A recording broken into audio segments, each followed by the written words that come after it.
America के राष्ट्रपति Donald Trump ने संसद को संबोधित करते हुए कहा कि रूस और यूक्रेन के बीच चल रहा युद्ध अब खत्म हो जाना चाहिए। इस युद्ध में बहुत सारे निर्दोष लोगों की मौत हो चुकी है।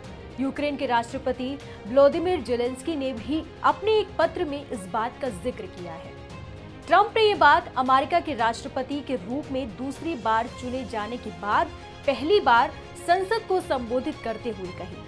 उन्होंने रूस यूक्रेन युद्ध के अलावा रेसिप्रोकल टैरिफ और मेक अमेरिका ग्रेट अगेन जैसे मुद्दों पर भी खुलकर बात की। सीधे शब्दों में अगर कहें तो ट्रंप चाहते हैं कि रूस और यूक्रेन के बीच चल रहा युद्ध जल्द से जल्द समाप्त हो जाए, क्योंकि इससे बहुत सारे मासूम लोगों की जान जा रही है।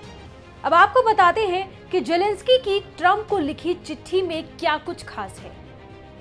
यूक्रेन के राष्ट्रपति व्लादिमीर जेलेंस्की ने अमेरिकी राष्ट्रपति ट्रंप को एक पत्र लिखा है। इस पत्र में जेलेंस्की ने कहा है कि वो जल्द से जल्द युद्ध को रोकने और स्थायी शांति लाने के लिए बातचीत करने के लिए तैयार है। उन्होंने ये भी कहा कि वो और उनकी टीम शांति लाने के लिए ट्रंप के साथ मिलकर काम करने को तैयार है। जेलेंस्की ने अपने पत्र में यूक्रेन की आजादी को बनाए रखने में अमेरिका के योगदान की सराहना की है। उन्होंने ये भी कहा है कि यूक्रेन खनिजों और सुरक्षा से जुड़े समझौतों पर किसी भी समय हस्ताक्षर करने के लिए तैयार है, जब भी अमेरिका की सुविधा हो। ट्रंप ने संसद को संबोधित करते हुए कहा कि उन्हें जेलेंस्की का ये पत्र मिला है और वो इसकी सराहना करते हैं। ट्रंप ने ये भी बताया कि उन्होंने रूस के साथ गंभीर बातचीत की है और शांति की दिशा में आगे बढ़ने के लिए सकारात्मक संकेत मिले हैं। बता दें कि अमेरिका के राष्ट्रपति डोनाल्ड ट्रंप और यूक्रेन के राष्ट्रपति जेलेंस्की के बीच एक सार्वजनिक बैठक के दौरान तनावपूर्ण माहौल बन गया था। ये बैठक व्हाइट हाउस में हुई थी, जहां दोनों नेताओं के बीच एक समझौते पर चर्चा होनी थी।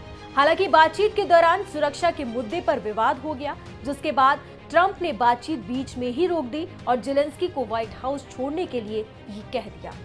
ट्रंप यूक्रेन को दी गई अमेरिकी आर्थिक और सैन्य सहायता का मुआवजा चाहते हैं। उनका कहना है कि अमेरिका को इस सहायता के बदले 500 अरब डॉलर मिलने चाहिए। हालांकि वो 350 अरब डॉलर पर समझौता करने को तैयार है। ट्रंप ने साफ किया कि इस डील के बदले यूक्रेन को कोई सुरक्षा गारंटी नहीं मिलेगी।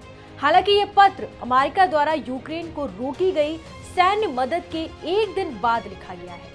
इससे पता चलता है कि यूक्रेन शांति के लिए गंभीर है और अमेरिका के साथ मिलकर काम करना चाहता है। फिलहाल इस वीडियो में इतना ही। बाकी तमाम खबरों को विस्तार से जानने के लिए आप देखते रहिए एनडीटीवी खबर ब्रीफ, मेरे साथ सिर्फ एनडीटीवी के यूट्यूब चैनल पर।